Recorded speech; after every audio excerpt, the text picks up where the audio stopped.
ఈరోజు మనము మసాలా కాకరకాయ చేస్తున్నాము. దాంట్లో కావలసిన పదార్థాలు: ఫస్ట్ 200 గ్రాములు కాకరకాయ తీసుకోవాలి. దాని తర్వాత ఆవాలు, జీలకర్ర, మెంతులు కొన్ని ఒక 4 మెంతులు వేసుకోవాలి. ధనియాలు 2 స్పూన్లు, తగినంత కారం, తగినంత ఉప్పు, అల్లం వెల్లిపాయ పేస్టు, పసుపు, ఒక 2 స్పూన్లు నువ్వులు, ఉల్లిపాయలు, టమాటా, కొబ్బరి, చిన్న నిమ్మకాయ అంత చింతపండు, పచ్చిమిర్చి, కరివేపాకు, కొత్తిమీర కట్ చేసుకొని కొంచెం ఉప్పు వేసుకొని నీట్గా కడుక్కొని కొన్ని నీళ్ళు పోసి 2 విజిల్లు వచ్చే వరకు పెట్టుకోండి.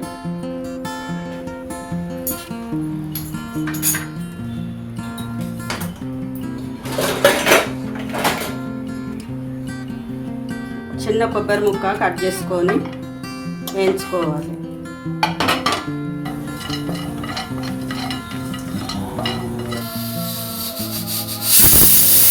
రెండు విజిల్లు వచ్చినాయి. కుక్కర్ బంద్ చేస్తున్నాం.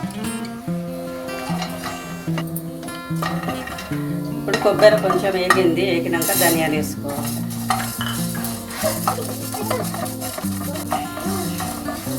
ధనియాలు కొంచెం వేగంగానే జీలకర్ర, 2-3 మెంతులు, ఇవి అన్నీ వేగినాక ఇప్పుడు లాస్ట్లో నువ్వులు వేసుకొని కొంచెం చిట్టపట్లాడంగానే తీసేయాలి.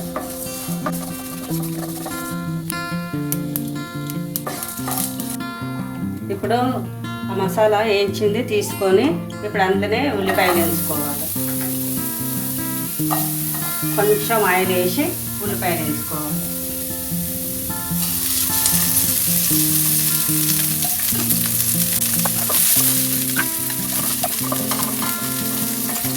ఉల్లిపాయలు కొంచెం వేగంగానే మనము ఒక టమాటా కట్ చేసుకొని ఇది కూడా వేసుకోవాలి.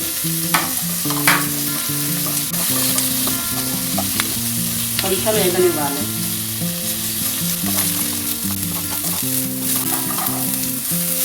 ఇట్లా ఎర్రగయ్యే వరకు వేయించుకోవాలి. టమాటా, ఉల్లిపాయలు వేయించుకొని అప్పుడు బంద్ చేసుకోవాలి స్టవ్ని. ఇప్పుడు మనం వేయించుకునేవన్నీ మిక్సీ పట్టుకోవాలి.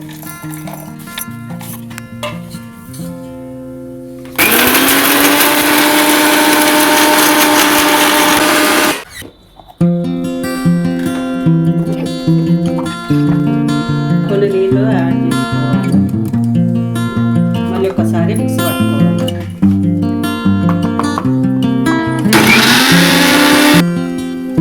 ఇప్పుడు ఇది కొంచెం పేస్ట్ లాగా అయినాక మనం వేయించి పెట్టుకున్న ఉల్లిపాయలు, టమాటా కూడా యాడ్ చేసి మిక్సీ పట్టుకోవాలి.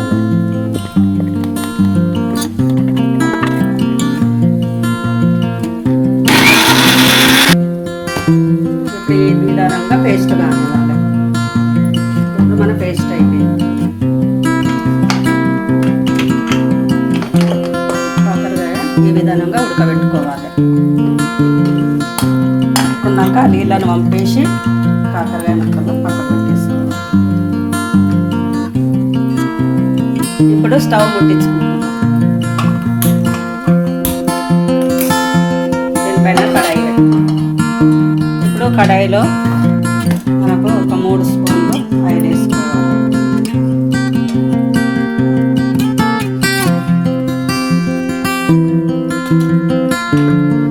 ఆయిల్ వేడెక్కగానే కొన్ని ఆవాలు, కొంచెం జీలకర్ర, కొంచెం వేగిన తర్వాత పచ్చిమిర్చి, కరివేపాకు వేసుకొని వేయించుకున్నాక దీంట్లోనే కాకరకాయ వేసుకొని వేయించుకోవాలి. కొంచెం వేగినాయి. 5 నిమిషాలు వేగినాము.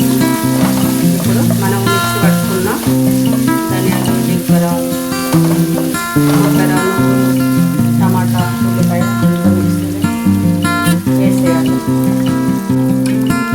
ఇది బాగా కలుపుకోవాలి.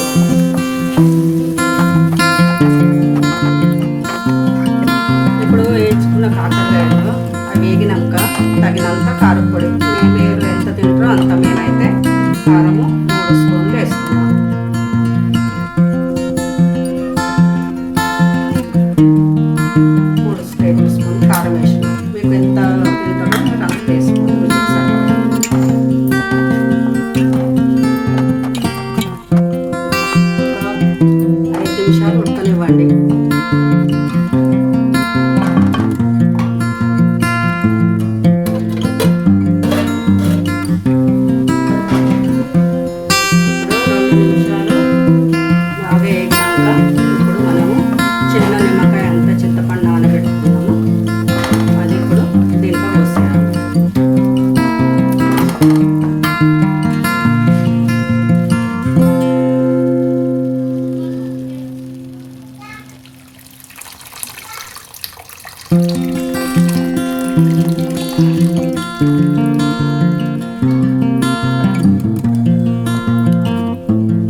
Stove off.